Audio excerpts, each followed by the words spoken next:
Hi friends, today வந்து serial ஷூட்டுக்கு தான் வந்திருக்கேன். இன்றைக்கி டிஃபன் வந்து இட்லி ராகி சேமியா சிம்பிளாக முடிச்சாச்சு. அப்புறம் பார்த்திங்கன்னா நர்ஸ் காஸ்ட்யூம் கொடுத்துருந்தாங்க. 3 இயர்ஸ் பிஃபோர் பார்த்திங்கன்னா நம்ம சன் டிவியில் அன்பேவா சீரியலில் வந்து ஒரு குட்டியாக நர்ஸ் கேரக்டர் பண்ணியிருந்தேன். ஆஃப்டர் ரொம்ப நாள் கழித்து இப்போ வந்து நர்ஸ் கேரக்டர் பண்ண போகிறேன். விஜய் டிவியில் தனம்னு ஒரு சீரியல், நியூ சீரியல் இப்போ தான் ஸ்டார்ட் பண்ணியிருக்காங்க.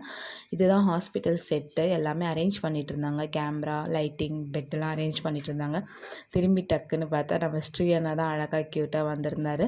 பிஃபோர் ஃபஸ்ட்டு நான் ஷூட்டில் கால் எடுத்து வச்சதே ஸ்ரீ அண்ணா ஷூட்டு தான். அவரோட சீரியல்லாம் தான் ஃபஸ்ட் டைம் பண்ணியிருந்தேன். இன்றைக்கி வந்து ரொம்ப நாளில் ரொம்ப வருஷம் கழித்து வந்து அகெயின் வந்து ஸ்ரீ அண்ணா சீரியலில் தான் பண்ணியிருக்கேன். மோஸ்ட்லி பார்த்தீங்கன்னா மூவி ஷூட்டுக்கும் சீரியல் ஷூட்டுக்கும் டைமிங் மட்டும்தான் டிஃப்ரெண்ட்டாக இருக்கும். மூவி ஷூட் வந்து 6:00 போயிட்டு ஈவினிங் 6:00 வர மாதிரி இருக்கும். சீரியல் ஷூட் வந்து 8:00 போயிட்டு நைட்டு 9:00 9:30 அந்த மாதிரி முடியும்.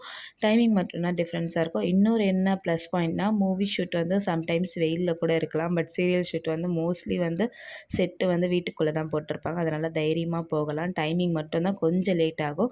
அந்த டைம் வந்து கொஞ்சம் வரது கஷ்டமாக இருக்கும். வேறு ஒன்றும் கிடையாது. அப்புறம் வந்து வெயிலுக்கு போயிட்டு நானும் என் ஃப்ரெண்டும் போயிட்டு ஐஸ்கிரீம்லாம் சாப்பிட்டுட்டு ஜாலியாக டயலாக்லாம் கொடுத்துருந்தாங்க. அதெல்லாம் ப்ராக்டிஸ் பண்ணிகிட்ருந்தோம்.